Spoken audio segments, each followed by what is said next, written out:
All right, the next construction is constructing congruent angles. All right, that first step says to draw a reference line with my straight edge. So I'm going to take the straight edge of my protractor and I'm just going to make a straight line with it. Part B says make a starting point on that reference line. All right, C says place the point of your compass on that vertex, that angle BAC. We want to place this so it's directly on the vertex at angle A. And this next step says stretch the compass to any length so that is on the angle. So you don't want to stretch it out too big, so if I was to kind of put the pencil back and forth, it'd be off the angle.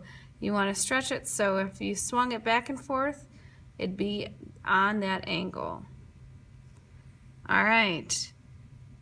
The next step says swing an arc with the pencil so that it crosses both sides of the angle BAC. So let's try that. So I'm going to swing this back and forth so it hits both sides of the angle.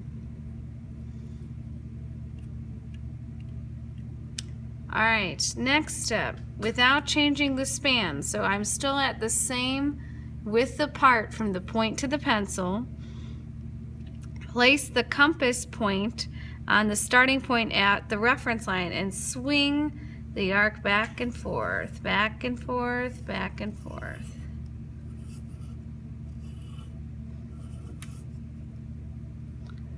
Okay, so now I have two arcs. I can make this one a little bit darker.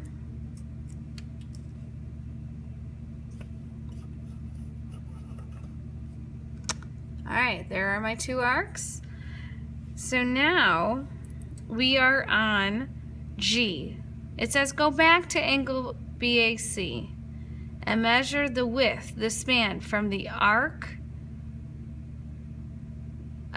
from where it crosses one side of the angle to where it crosses the other side of the angle.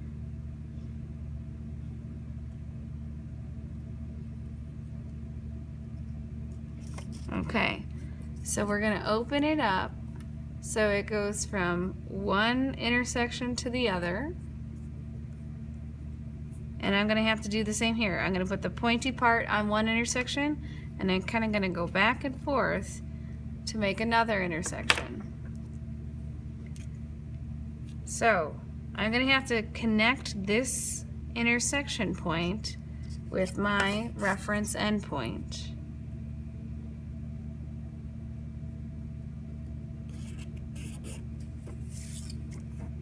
All right. We have just created congruent angles.